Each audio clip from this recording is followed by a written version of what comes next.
Hello, good morning, good Thursday morning. Welcome everyone to this week's edition of the Touchdown Wire podcast. And while we will be doing preview podcasts every week this season, we're not doing a week 3 preseason preview podcast because, well, we just don't feel like it, and it's our podcast. So there.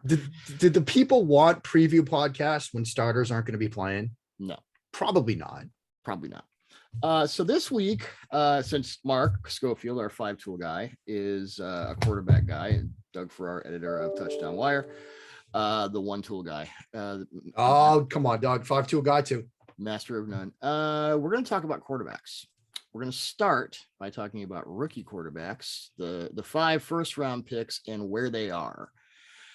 So let's start with Trey Lance. And, he had the early pick, and then he had the 2 touchdowns against the Chargers. And I thought the touchdown to Travis Benjamin, and you know exactly what I'm talking about, where he looked the linebacker off and made this perfect timing velocity throw that no other quarterback on that roster can make. And we know who we're talking about there. So the question becomes, who's going to start week 1? Garoppolo kind of smirked and said, I have a pretty good idea. So maybe it is him. I don't know. Kyle Shanahan has said in the last week that he said Jimmy came in this year knowing the system better than he has, which is kind of terrifying in one respect.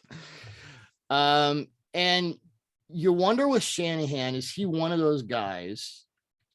He's the best offensive play caller in the NFL, I think, by a pretty decent margin. He's got his own kind of school of guys, the LaFleurs and whatnot, who are sort of underneath him. Is he the kind of offensive coordinator who would rather, and I always refer back to Jay Gruden on this, not that Jay Gruden's in Kyle Shanahan's galaxy, right? But Gruden would rather have a guy who would adhere to his system completely and had less talent, as opposed to a guy who could just make all these, bang throws, but was a bit more of a wild card and would have more of a variance in performance.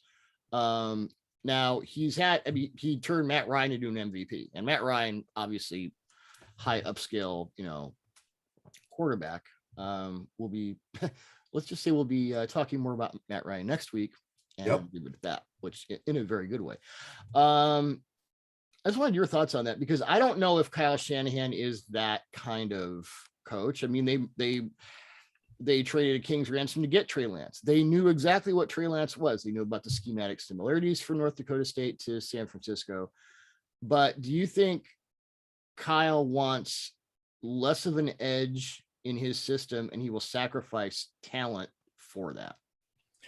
I'd almost wonder if Shanahan, having done that a couple of stops now, Cousins in Washington, and then thinking he wanted to get Cousins, Ryan in Atlanta, although obviously Atlanta didn't have another option really, but same kind of quarterback, then Garoppolo, and then having traded that king's ransom to go get Trey Lance, who was something completely different. It makes me think that Shanahan's now at the point that, look, my system is what it is. And these quarterbacks that can just run that offense have gotten me to point A. I need to get to point B. And Lance gives me the opportunity to finally have a quarterback that can unlock sections of the playbook that were previously closed, that gives us a chance to, this is an exercise I always love to do. 3rd and 6, you're the opposing defensive coordinator. What worries you about the quarterback you're playing against? If it's Garoppolo, you know exactly where he's going to be in the pocket. You know exactly the things he's going to try to do. If it's Lance, it's a bit more of a tougher thing to get ready for. You might have to spy him. You might have to, mush rush him. You might have to do some different things. There are things that are going to keep you up at night if you're going up against Trey Lance as opposed to Jimmy Garoppolo. So I wonder if at this point in his coaching arc, if Shanahan's just like, look, I know what I've gotten Jimmy G, and sure, he can run the playbook and, be a robot. I need somebody that's not a robot. See, I don't know that Jimmy can, because Jimmy hasn't. He still can't read. He still can't read MOFC. He's decently mobile. I've always thought of him as kind of a sub Tony Romo kind of quarterback. I think his mobility was something that appealed to Shanahan when they made that trade. But it's like, we're going to talk about Justin Fields and Andy Dalton in a minute, and I'm going to go off. Yeah. For all the right reasons. I find it interesting that guys like Garoppolo and Dalton are viewed as these safe quarterbacks when they're really not. Teddy Bridgewater is a safe quarterback. He's not going to make a lot of mistakes. Right. And he will make occasional wow throws. And there was one throw that you and I both looked at. Yeah. The Seahawks, we both at the same time went, okay, That's him. Yeah, that's a guy. Just won the gig right there. But I find it interesting that Garoppolo is seen as a safe quarterback when he's really not. He gets hurt a lot. He doesn't make great decisions. I don't know. Just because he's not able to make the 40-yard crossbody post throw, that doesn't mean you're safe. That just means you can't make that throw. So I think it's like when guys are automatically fast receivers, they can't run routes. We just have this. We have these sort of classifiable sub designations for players because they can't do this. They are automatically this. Right. I mean, I think the thing is limited doesn't mean he's safe. Yeah. I mean, I think the thing with Garoppolo is there's at least more experience, and that might make him feel safe to those of us on the outside, or maybe those of them in the building. But I don't necessarily think that that's the case here, because it's not like Lance doesn't know this offense. He, out of any of those 5 rookie quarterbacks, the one that was going to be the most ready to take over in San Francisco was Trey Lance. He ran what percent of Shanahan principles at North Dakota State? Like what, a rough estimate? I'd say at least 75. Yeah. Like it was very similar. And I've mentioned it before, that Coach Tube video people can find $49.99, where you could just see them running boot, flood, tight end in the flat, fullback in the flat, all that stuff with Trey Lance. And it's a big chunk of what Shanahan's asking his quarterbacks to do. I mean, out of all 5, he was probably the most ready. And then maybe followed by Zack Wilson, because there are some similarities. But yeah, I mean, Lance was ready to step into the system. I think he is. I think if it were me, I would go with Lance week 1. I would never look back, because it won't take long before Garoppolo hits his head on the same ceilings he's always hit his head on. And Kyle's like, oh God, we're down 30 and I've got problems. He did say that there's been a lot said about Lance's sort of, he's got, the thing is he's got one speed. I don't agree with that, but Shanahan had something interesting to say about these. He said sometimes Trey is late on reads. He's still kind of trying to discern what's out there defensively. And because he's late, he then feels he has to throw 95 miles an hour to get it there. And I can see that. And it does align with, the wide open throws to Trent Sherfield. He's had a couple of them. Those are touch throws, and he'll sort of, angle it back. And the tight window stuff, he's going to use his velocity. But I thought it was an interesting point from Shanahan. Like, well, part of the reason he's doing that, he's not Colin Kaepernick, where, I mean, I still think Kaepernick should be in the league, but one of his problems was everything was a 95-mile-an-hour fastball. Yeah, I mean, there are parallels. I think with Lance, I find it interesting that Shanahan pointed that out. It's kind of a reading and timing issue, as opposed to he just thinks he has to throw everything this hard. Velocity, upper tier elite velocity for a young quarterback is a double-edged sword, because it could bail you out of problems, but it could also create problems that it can exacerbate problems that you've created with your mind, because you think you have an extra half step or so to make reads and decisions, but then you can feel that you can sort of get yourself out of that hard situation just by dialing up a fastball. And the parallels between Trey Lance and Josh Allen are myriad, and with good reason. And I remember Allen's rookie season, he would have trouble reading situations at times, and he would think his fastball could get him out of it. You look at Lance's interception against the Chargers, for whatever reason, he's got corner from 2, dig from 1, the dig's open, and he double clutches it. And then he's like, now I'm late. Now I have to yeet this thing in there, and the mechanics are off because he double clutched, he stepped, he's now throwing from a wide base. He's loaded up for it, and now the ball is by his hip when he has to then reset and throw. So he thinks it has to jam it in there 99 miles an hour, and it's high. It's still a catchable ball, but it's high and it's intercepted as a result. That velocity is a good thing at times, but it's a bad thing at times. And if it becomes a crutch that prevents him from getting his mind to where it needs to be, that could be a problem. But yeah, I can understand exactly what Shanahan's talking about there. Based on, because I mean, we're not pooping on North Dakota State here. His most the defense that gave him the most trouble in college was Central Arkansas, and now you're in the NFL. I mean, do you see that when you watch him now? I mean, I really don't. I don't look at him, oh my God, he's just completely overwhelmed and in over his head. No, absolutely what I see not. is a guy who makes mistakes, and what you want to see is, can he recover from them? And that's what he does. And that's why He his game against the Chargers was impressive to me, because he had the early interception, and then you see him sort of come back and learn from that. The 2 touchdown passes later, the manipulation of underneath defenders, whether it was the second touchdown, or even the first touchdown when it's low red zone, it's a zone coverage, and he's moving 31, who had a rough night with his eyes. That's the bounce back you want to see. It's similar to, I know we're going to talk about Justin Fields, and everybody talks about the protections and him getting ear-holed by 59. Later in the game, slot quarter blitz, he replaces it immediately with a slant. He's learning too. So that's what you want to see from these young quarterbacks. You're going to make mistakes. Playing quarterback isn't easy. If it was, everybody would do it. Can you learn from the mistakes and apply those lessons later in a drive, later in a game, later in the season? I've seen it from Lance. I've seen it from Fields. That's good signs. I know I got to watch tape with Joe Montana a few months ago, which, still. Right. Yeah. Yeah. And he's talked about this before, the confidence he had because he knew that something was going to be open because Bill Walsh is designing your playbook. Yeah. I think over time, Lance is going to have that same confidence. Like, I got the best mathematician in the game. Someone's going to be open. Yeah, exactly. I just have to throw it, wait for it, throw it where it's going to be. I think that helps a lot. So let's talk about Justin Fields. Okay. Kyle Brandt, Good Morning Football. Yep. I could not possibly agree with this more. I'm just going to play some of it. This is Kyle on Good Morning Football this morning, and just bravo.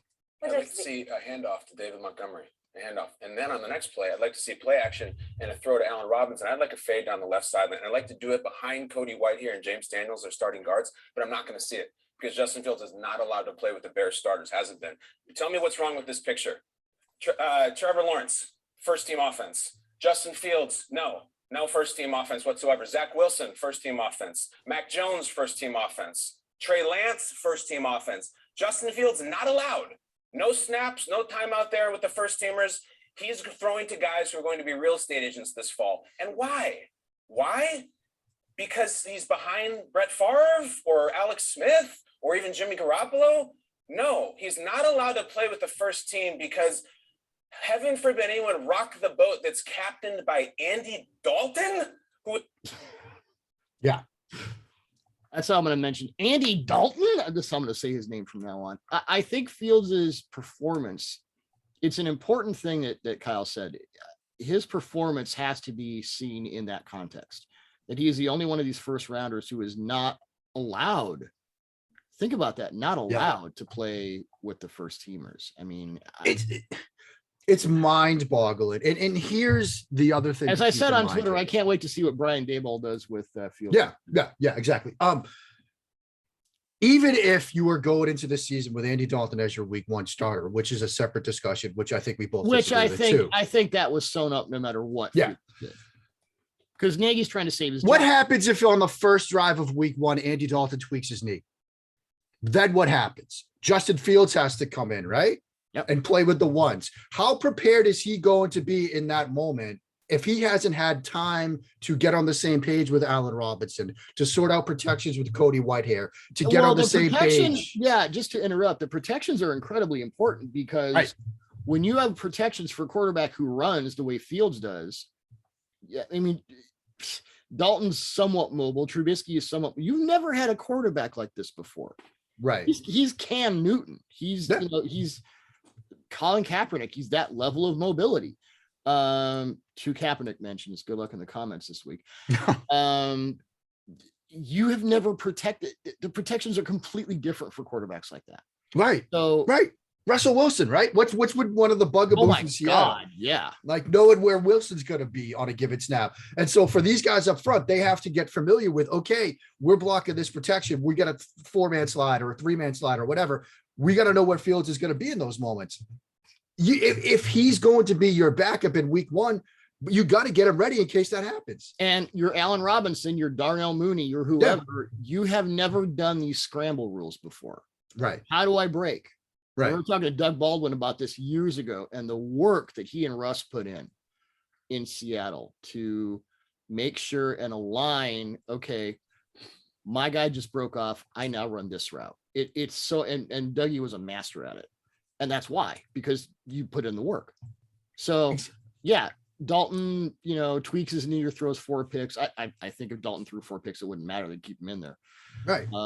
And that's just from the backup standpoint. That's just from the get your team ready top to bottom to go. And I know there's that old saw about, the Ted Marshall quote about, man, and if we don't practice bleeped, if 18 goes down, we're bleeped. We don't practice bleeped.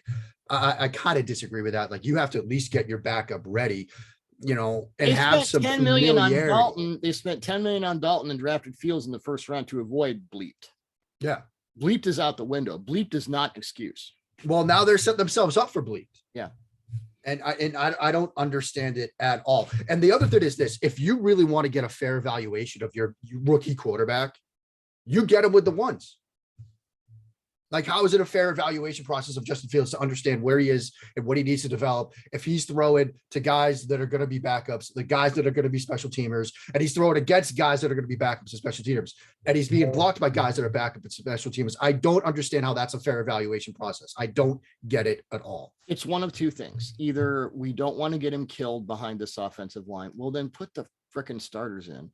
Yeah. Or this is Nagy tying his boat to Dalton and ginning it up. And I'm not going to say it's sabotage. I'm not going to go that far, but he has a decided interest in making Dalton look as good as possible to forward his own sort of internal dialogue, saying that Andy Dalton's the guy who's not going to get me fired. I'm worried that Justin Fields is going to get me fired because, again, the variance. Kyle Shanahan has no such issues. Kyle Shanahan is going to coach him as long as he wants to be their head coach. He's going to be their head coach. Yep. Matt Nagy, no, he's got issues. Ryan Pace, they got issues. So I could easily see them. We know what we have with Andy. We know what he is. We know what he isn't. We can manage this. The idea that you need to see Andy in the regular season to understand what you have in him. Who was it? Was it Mitchell Schwartz who came out and said, if you don't know through 2 preseason games and, 3 weeks of training camp and all this time, what you have in Andy Dalton, then what are you doing out here? He started 11 games for the Cowboys last year? I think so. Let me see here. No, because I think it was actually less than that because he had he started 9 games. Yeah. Did what he does. 14 touchdowns, 8 interceptions, completed 65% of his passes. Reasonably efficient, completely unimpressive. And Dalton's another guy who, people see him as a safe quarterback. I swear to God, AJ Green had to be like Gumby with the catch radius for years.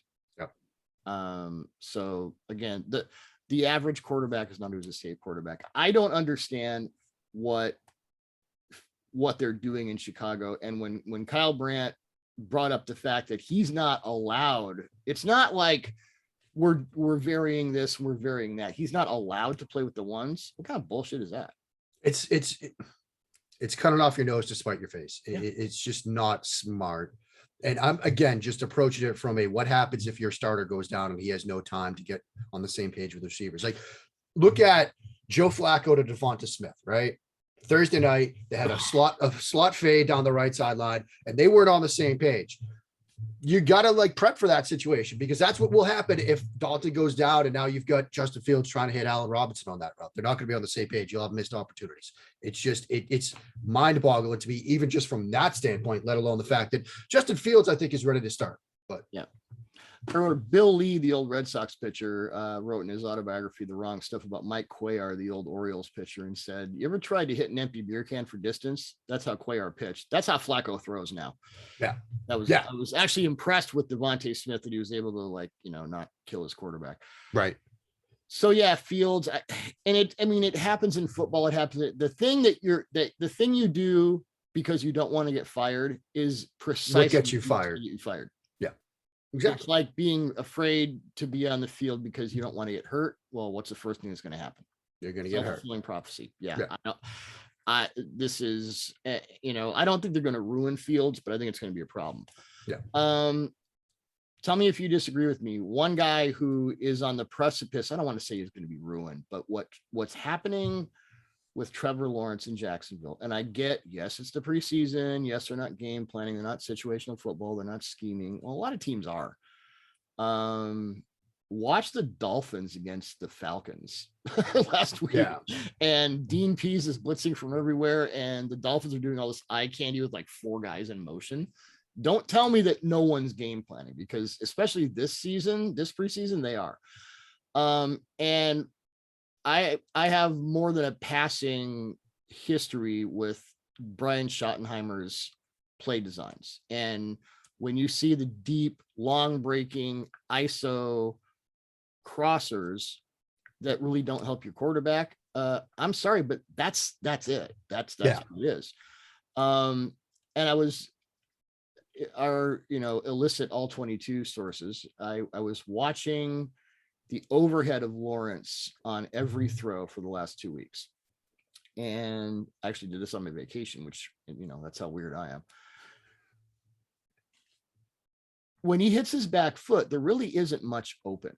I'm not going to say that there isn't anything open. Once in a while, they'll have an in cut, on levels or cross or whatever, they'll have a hot adjustment occasionally. But I would say 80% of the time when Trevor Lawrence hits his back foot, he has no one open. He has to anticipate everything. And the one throw he made that was just nails was the left side boot, where he just, okay, that's his arm, that's his timing. That's what makes it special. But you tell me your thoughts.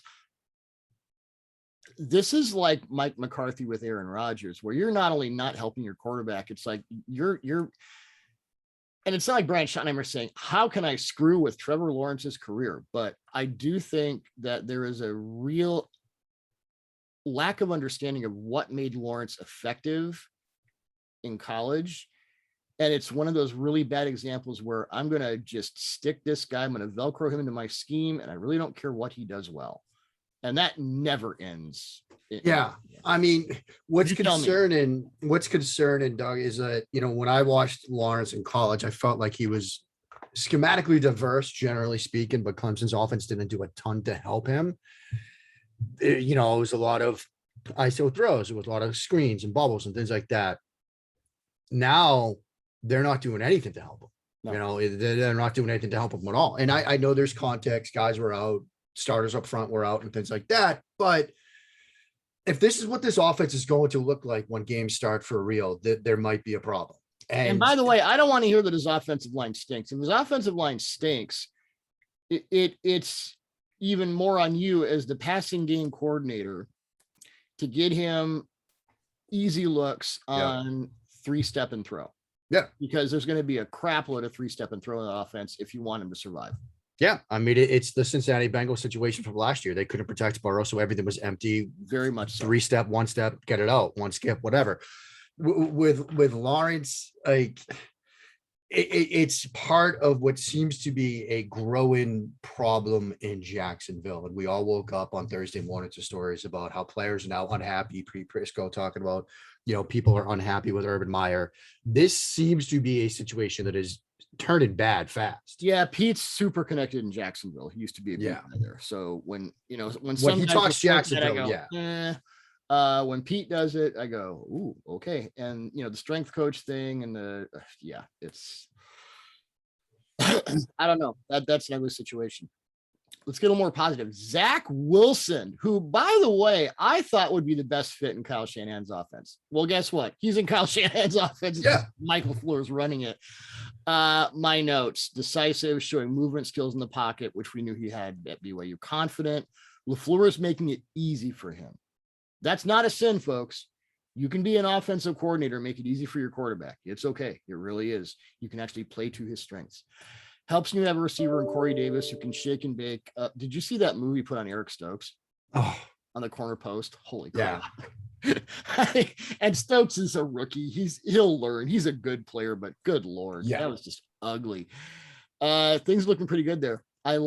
He looks very comfortable in the timing and rhythm of that passing game. It's just like you put a guy in and you say, okay, these are your concepts. These are your timings. here's what you're going to see when you hit your back foot.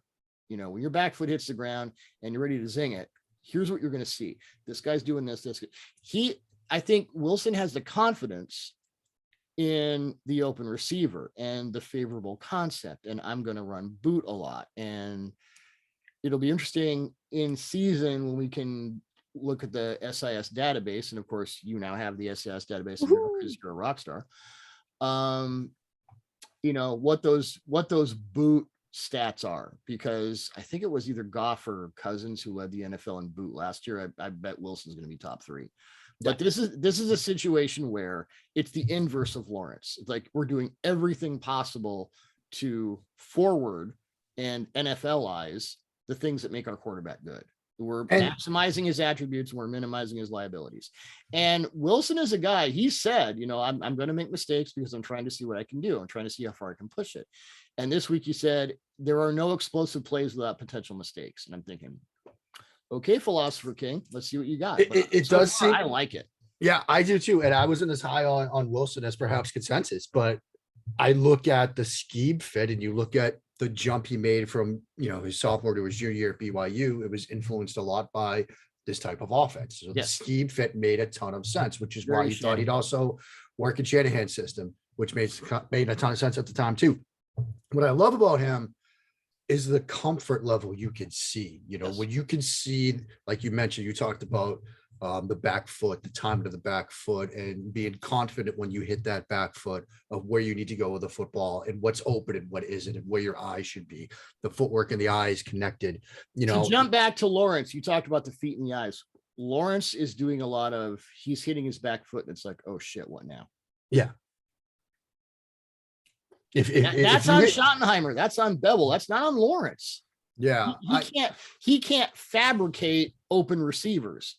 Right. Unless he just calls checks at the line and commits anarchy and tells his coaches to F off. He can't manufacture that. Yeah. But with Wilson, I think one of the throws that stuck out to me was the one week 1 against the Giants where he had double post and they spun it to a robber look. They took away the inside post and he brings his eyes to the outside in rhythm to do that. Like, have there been some isolated moments and some one-on-ones where he knew pre-snap where to go and kind of predetermined it? Yeah, but that's a good thing too. Like, if you have that opportunity to do that, like this idea that, he's just a one-read guy. Well, if the reads are smart because of what he's seeing pre-snap, that's a good thing, kids. And so that throw against the Giants impressed me. The first touchdown to Croft, it was a similar thing where he's freezing a safety in the middle of the field, a little bit of an anticipation throw. Once he clears the underneath defenders, he knew it was his zone coverage look, kind of got matching and principles as the play unfolded. But he's confident when he hits that back foot. That's the difference right now between him and Lawrence. He's confident and decisive when he gets there. Lawrence isn't, and you're seeing that play out. And I'm really excited about the future of the Jets. They might still be a 6, 7, 8 win team. Maybe that's going to be a tough division, but I'm really excited about the future. Well, losing Carl Lawson for the season is brutal because they're in Salah's defense, he was going to go off. Yeah.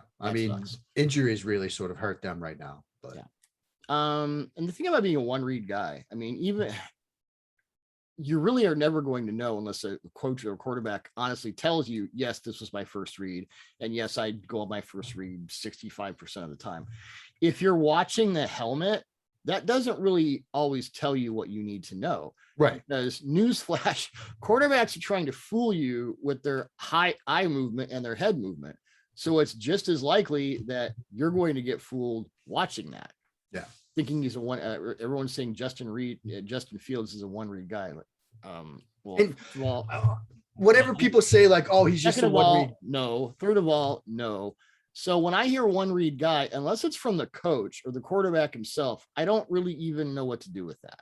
Yeah. And reads can happen unless it's an RPO, like what if it's RPO glance, RPO every other play. Well, yeah, that's one read, unless you have second and third read RPOs, which have been developed in the last few years. So even then, you don't know. Yeah, and the other thing is, on pure passing plays, like, he's just a one read guy. Reads can happen and get ruled in or out before the ball is snapped. Like if you've got motion and now it's man coverage and this is my man beater, like you've ruled out other stuff. And really, I mean, how many times do you think Aaron Rodgers had to go to his third read last year? Not a ton. Probably. How many times do you think he had to go to his second read? I mean, more than 3, but still not a ton. Not half the time. Yeah, I would say. And Rodgers is the most physically gifted thrower of the football I've ever seen in my life. And he's certainly one of the smartest quarterbacks who's ever existed. He can go to his 12th read if he wants to, but yeah. The idea in today's NFL is quick game. Get the ball out quickly. You don't have time to make 4 reads. No. So that isn't the thing it used to. I'm going off on a tangent here, but the whole 1 read thing, that isn't what it used to be as a negative. And I think as college schemes have morphed into the NFL, the smarter coaches are saying, okay, we're actually going to make you more of a 1 read guy. I would posit that Daboll's success with Josh Allen last year was a lot of that. Your first read against man is this. Your first read against zone is this. Okay, zone is making your head explode. Let's simplify. Not dumb it down, but simplify. Get you back to the point where you're comfortable and then build it back up. Don't just insist that you have to be a third read guy when you're not, and we're just going to let you get your ass kicked until you are. That's not good coaching. Absolutely not. Quincy Avery, who obviously knows a ton about quarterbacks, a comfortable quarterback is a good quarterback. Yeah. And if we're going to be in a world where we want these rookie quarterbacks playing on their rookie deals because of the competitive advantage that cost-controlled player is, then you better run some stuff that they're familiar with. Otherwise, you're going to have an indecisive, uncomfortable quarterback when he hits his back foot. Stares in the direction of Trevor Lawrence. Never forget talking to Ron Rivera at it was a combine after Cam Newton's rookie year. And I remember him saying, we took everything he liked at Auburn and meshed it with our offense and pulled out the stuff in our offense he didn't like. Yeah. So from jump, it was, what can we do to make our quarterback comfortable? Again, not a sin. Actually works most of the time. Mac Jones, these are my notes. You're Patriots guy, so I'm going to defer to you on this, but he looks pretty good in structured situations, though the intermediate and deep balls were a bit off at times. It was kind of a timing thing. Just a placement issue. And I still don't know what he's going to do because the Eagles have played like high school coverage all preseason. I don't know what he's going to do. He's pressured against top level coverage. It's 3rd and 9, and he has to improvise. And maybe I just need to see it before I believe it. But the concerns I had about Mac Jones coming into this season, second level throw, we've discussed it ad nauseum. I think he's played well enough, but I haven't seen the things I would like to see to have me convinced of, oh yeah, he's the guy, and he's the guy right now. I'd probably still start Cam. Yeah, I mean, I think 2 things can be true. Mac Jones is ahead of where people, myself included, thought he would be right now. I think he's looked better. He's been decisive. He's had some moments where he's needed to move around a bit. He's had some moments where he had to dial up velocity. A lot of Patriots fans, and there are 2 distinct pro Mac, pro Cam camps amongst Patriots fans right now. I hear it all the time. I see it all the time. The pro Mac people point to a throw where he had to climb the pocket and drill it in between 2 defenders, and it looked like a upper tier velocity kind of throw.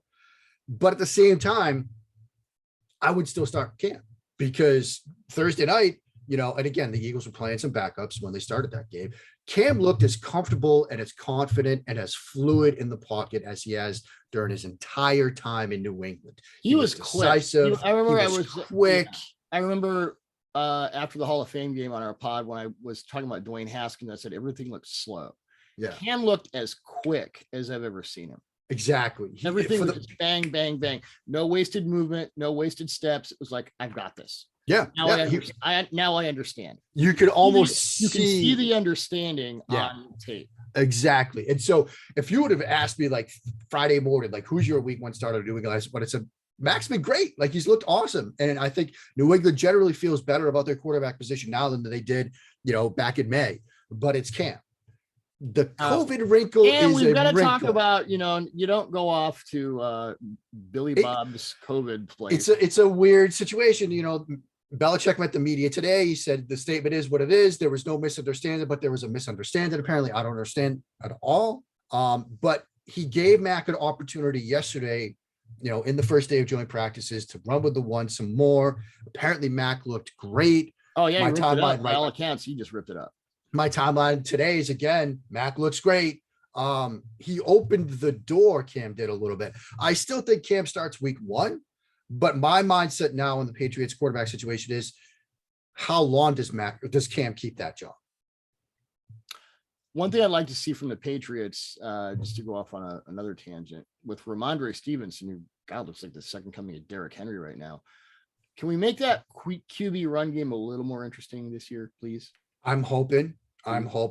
What I really want to see, and this is something that now I was talking about prior to the Sony Michel trade. Now I think it's more of a possibility. A 2 running back package with Stevenson and White, because that fascinates me. Because Stevenson, for his size, has good feet. Very quick. He's not LeGarrette Blount. I compared him to Stephen Davis. You have to go back a ways. There's some stuff on YouTube. We don't have all 22 of Stephen Davis. The no 22 on YouTube will suffice. Right. But you could go empty with that package. Yes. You could go 2 back with that package. You could go 1 back with that package. You could do a lot of different things. And you know, we know the Patriots, we know Josh McDaniels over the years, they have found different ways to do different things with 2 running back packages, with pony personnel. We all expected, 12 to be their number, right? The 2 tight ends. Deontay Lee, brilliant mind over Pro Football Focus. He had a piece about, I screwed it up. I don't know if 21 is the new 12 or 12 is the new 21 or whatever. 2 running backs might be their second go-to package this year after that 12 personnel package. Yeah. Well, McVay is turning 12 in a new 11, so why not? Yeah. Are you advocating for the return of the pro set? I always picture like offset eye formation. Look, like Dan Reeves and Dwayne Thomas. I always think. Look, I still remember it. And I know the 46 killed the pro set, but bring it back. It was cool. This was it. Weak faces weak left or strong right. Those were our signals. Yep. Wesley in 1996, baby. Woohoo! Go team. So yeah, Mac Jones. I don't know. So I sent you a list of, and this will probably be a listicle at some point. Great teams with bad quarterback situations. Came up with 6 teams, and I said, "What do you think of this list?" And you said that's pretty much it. So let's start with the New Orleans Saints. Loaded everywhere else. Taysom Hill, I thought, showed some things in week 1 of the preseason, and then he showed some other things. And I'm like, okay, it's still Tebow-ish. Is there any question that Jameis nailed the throws to Marquez Callaway? Well, the catch by the long, the post, he's advocating for pass interference at the same time he's falling down and somehow making that catch. And then Shaquille Griffin is an above average cornerback. He put Griffin in the frickin' spin. Griffin couldn't keep up with him. And Callaway is not known as a burner, but that guy, and they've been talking about him all preseason. Now you can see why. Is there any question that Jameis has this thing sewn up? And I think he has it sewn up for, not in perpetuity, but through this season. And then the Saints can kind of reset and go, okay, now we're really dealing with post Breeze. Let's find the new guy. Yeah. Yeah, I think so. I think Jameis looked really good against Jacksonville. He looked comfortable, decisive. The issue with Jameis is when he's not comfortable, which is why that second touchdown, the zero blitz, drift and fade, was nice to see because he had to do it sort of under pressure. So yeah, I think he's got that job. Probably we're still going to see Taysom Hill because Sean Payton with the broccoli into our mouths, like, no, you're going to have some Taysom Hill, please. You're still going to eat it. But yeah, maybe next year. I would rather sit at the table for 9 hours than eat that broccoli, but yeah.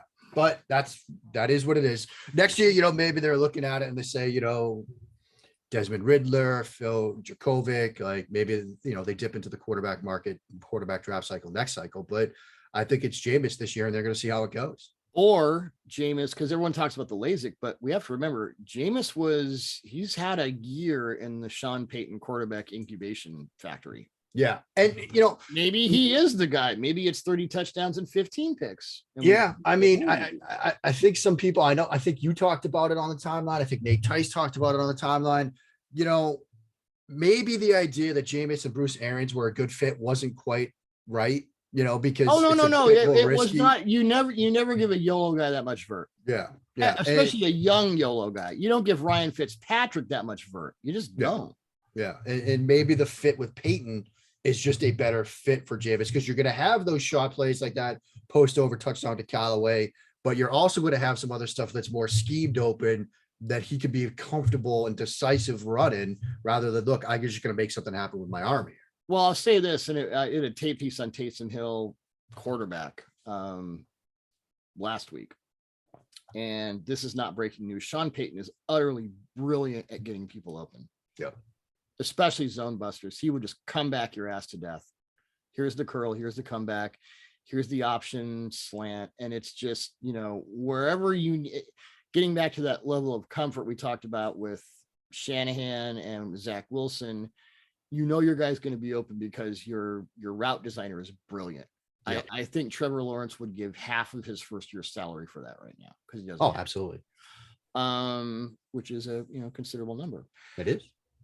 So the Broncos, Teddy Bridgewater over Drew Locke. I do not disagree with this at all. And the funny thing is, when we talk about an Andy Dalton or a Jimmy Garoppolo as a safe quarterback, everyone looks at Bridgewater as this sort of like enormous downgrade. Well, downgrade over what? The Broncos have thrown like 8 different quarterbacks against the wall since Peyton Manning retired, and none of them have stuck. And they've all kind of splattered against the wall. So describe I was watching it at Lake Chelan on vacation, and I don't know where you were watching it, but the 4th and 5 throw. It was vacation. Judy on the crosser. And you and I independently of each other went, that throw is going to make Teddy Bridgewater the starter. So go into, because we both wrote about it yesterday. Yeah. And, it was a Mills-ish design where you had KJ Hamler inside, slot receiver running the post, Judy outside on the dig on a 4th and 5 situation, cover 1, deep safety stays deep. Bridgewater knows he has man coverage. Pocket starts to collapse around him. Eyes up, eyes downfield, doesn't drop the eyes, calmly climbs the pocket and just rips a pretty good velocity throw on the in cut, on time, in rhythm still, even being pressured. And I thought, 2 things stood out. One, it was just the fact that Bridgewater was able to make that read, that throw with the collapsing pocket. But 2, it showed you the potential of this offense because, what's the theme we're discussing here? It's good rosters with bad quarterback situations or with iffy quarterback situations. Denver can run out an 11 personnel group of Hamler, Judy, Courtland Sutton, Noah Fant, Williams and Gordon at the running back spot, and an improved offensive line up front. That's a pretty good group. You have a rookie running back who, I'll say it again, Javonte Williams is an unholy combination of Marshawn Lynch and Nick Chubb. Yep. And he's already blocking his ass off. He's going to be on the field a lot. And if you've got 11 personnel, I mean, your linebackers are just not liking life at all. The 2 things that impressed me about that throw, he didn't make and this is kind of Teddy's career in a nutshell. He didn't make the hero throw to Hamler over the top. He wasn't saying, let's see how cute I can get with the overhang safety. It's like, I got Judy underneath. I got 35 yards. That's all I need. Well, and part of it was, and this is, I think, what highlights what this offense could be. That safety was like 50 yards deep by the time. But for damn sure, if that's Drew Locke is testing the safety because Drew Locke, that's who he is. Yeah. And that, there are elements of that are cool. There are also elements of that that are going to get you, benched. So there you go. But if you're that free safety, put yourself into his cleats right now. You've got Hamler on the slot running the vertical right at you. With his speed, you've got to stay deep. Yeah, you take the over. You can't take the under because it's a touchdown. Yeah, and that's the potential of this offense, and especially when you're playing cover 1. Yeah, and so it's single high man. You can't go underneath. You can't. Yeah.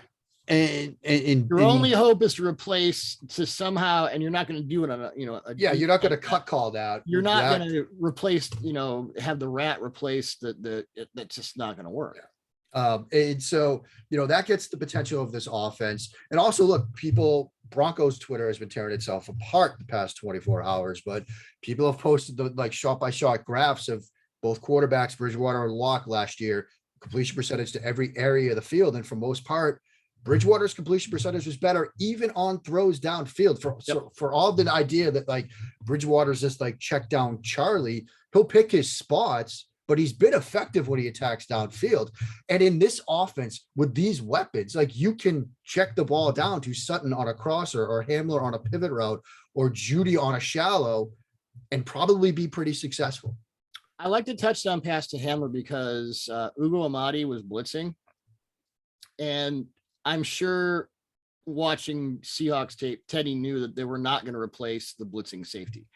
And it's why the Seahawks get killed when Jamal Adams blitzes and Jamal Adams doesn't get there. That I think they give him a pass rating of like 326. It's not good. But I think with Bridgewater, he's at the point of his career, he's under no illusions about what he is and what he isn't. And he's perfectly happy. You know, I don't have Aaron Rodgers or talent. I'm not running around like Lamar Jackson. That's fine. I'm perfectly happy to play within a system and be a point guard, distributor, whatever you want to call it. You can still be a shot caller in this league. And the thing about Bridgewater is, as I wrote yesterday in the tape piece, sort of analyzing this decision to make him the starter, it's really nice to have a quarterback who can do unusual things with his arm. It is necessary to have a quarterback who can play within the structure of your offense. Yeah. And right now, Drew Locke, for all his physical gifts and for all, I mean, he's including the preseason and last season, 9 touchdowns, no interceptions on play action. What does that tell you? It means that unless he has a displaced defender, he's kind of lost. And so you're going to run play action all the time? Well, I guess you could, and it's not like it's not like the light will never go on, but it may be kind of a Jameis thing where it's going to take a while and it's going to take more than one team and the right system to get it done. I don't disagree with this decision at all. I think when you've got, and let's go to the whole, they should have taken Justin Fields. Vic Fangio runs a very specific type of defense. And it's usually one corner. I mean, it's a lot of quarters. It's, a lot of stuff Brandon Staley does, he got from Vic Fangio. We know this. He likes to run his outside corners, one posting up and one off. We've got Kyle Fuller, who we had in Chicago, one of the best off zone and man, because you can play off man. He's that guy. He can play 10 yards off and get it done. On the other side, Vic wants a guy who will get in your face and just bust everything up. That's usually going to be to the hot side because you want to disrupt that quick game receiver. Well, that's Surtain all day. Yeah. So I think Vic is looking at his defense, and they just got in Bridgewater right before the draft, I think. Like, well, this is the guy I need to perfect my whole coverage. That's as important to me as getting, the quarterback with upside. I already have a quarterback with upside, and I don't know what to do with him. So let's get the veteran.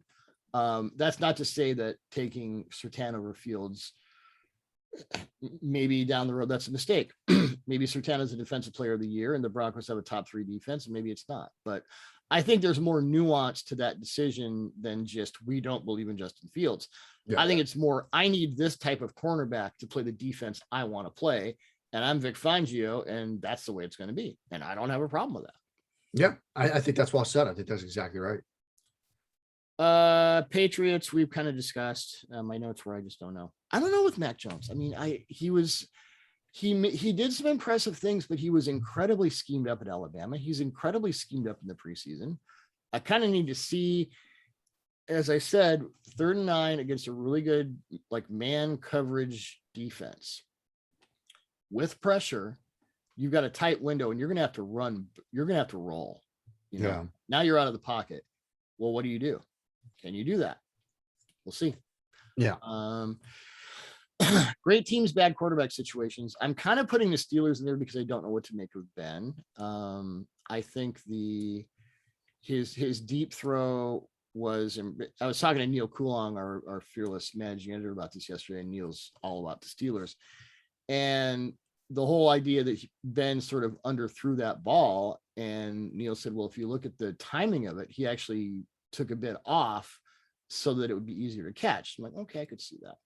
I think Ben looked good. He had an intermediate thing to Ebron where he made the mistake of hitting Ebron between the 8 and the 5. Never want to do that. Yeah. You know what's going to happen. Haskins, I don't know. But if anything happens to Ben, or all of a sudden they're running, 500 3-step drops because Ben's deep ball isn't there anymore,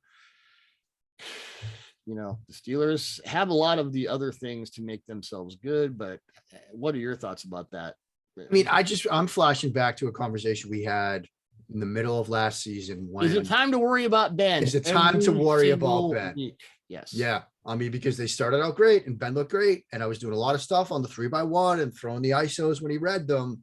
But then you saw the velocity start to fall off a bit. And do we worry about him? That became the theme.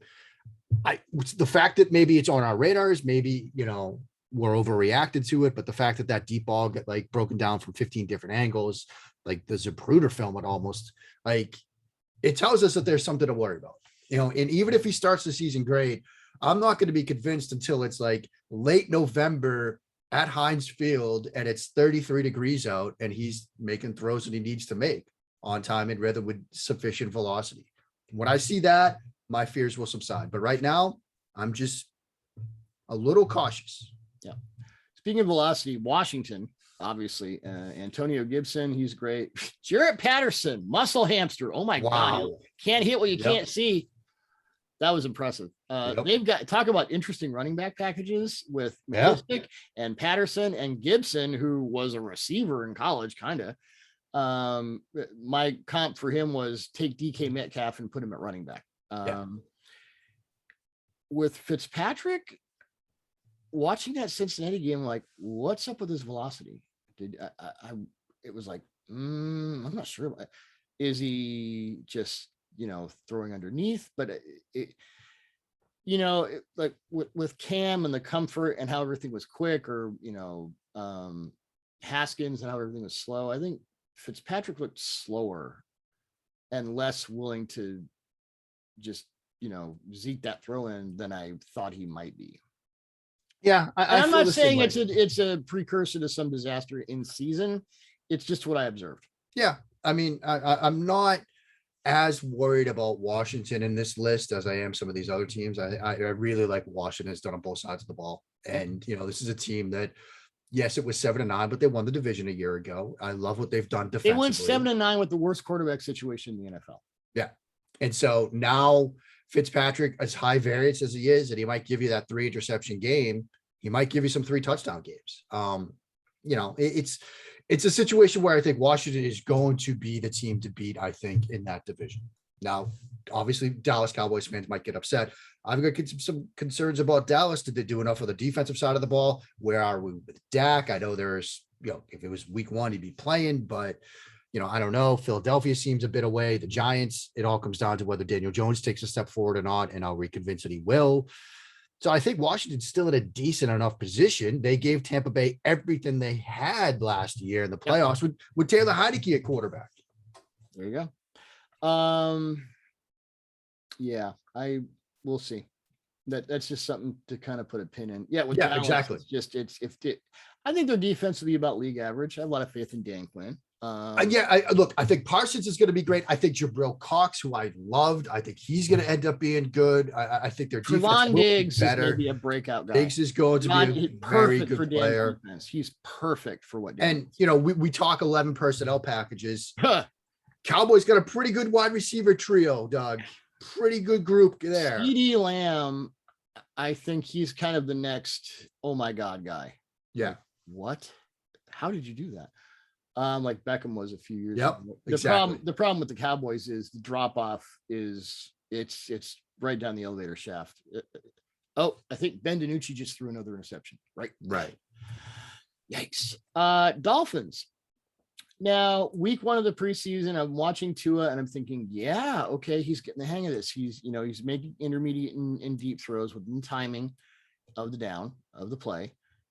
He looked a lot more comfortable. I would say against the Falcons, and Dean Pease was going to throw a regular season defense at your ass in the preseason. He has said that all along. And I don't care what other teams are doing. I need to get my guys ready. So here it comes. I thought he was hesitant on a lot of throws that he could have made. He had a whole shot in the first quarter against zone it was just an in cut, like 15 yards downfield. The guy was wide ass open and there was a cow pasture all around him.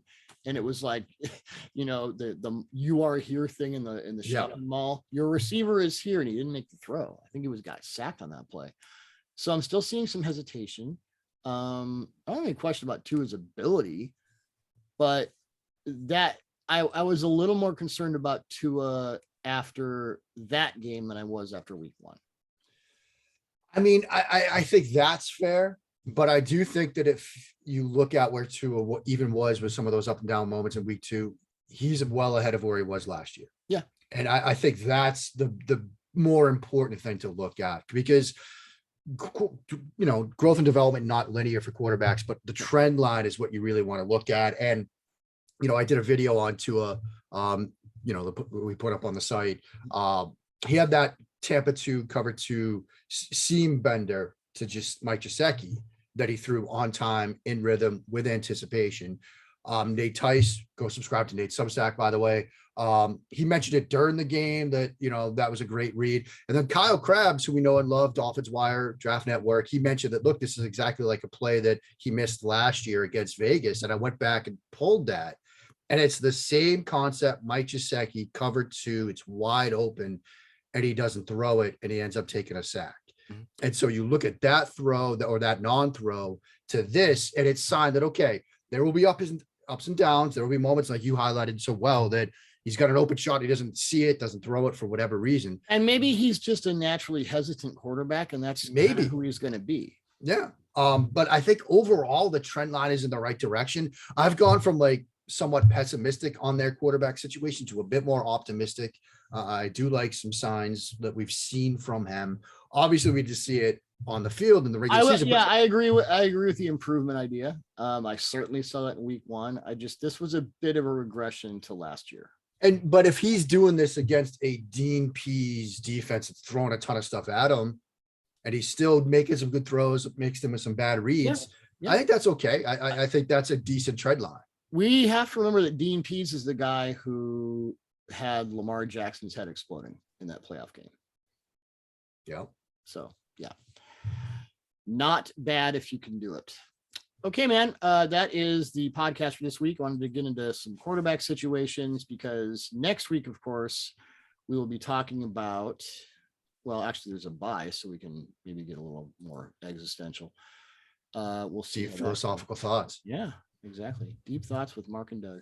There you go. That's a scary thought. We'll just read Jack Handy the whole time. Yeah, exactly. Yeah. All right, man. Good stuff. And we'll keep it rolling on Touchdown Wire, and we'll talk to you next week. Sounds good, my friend.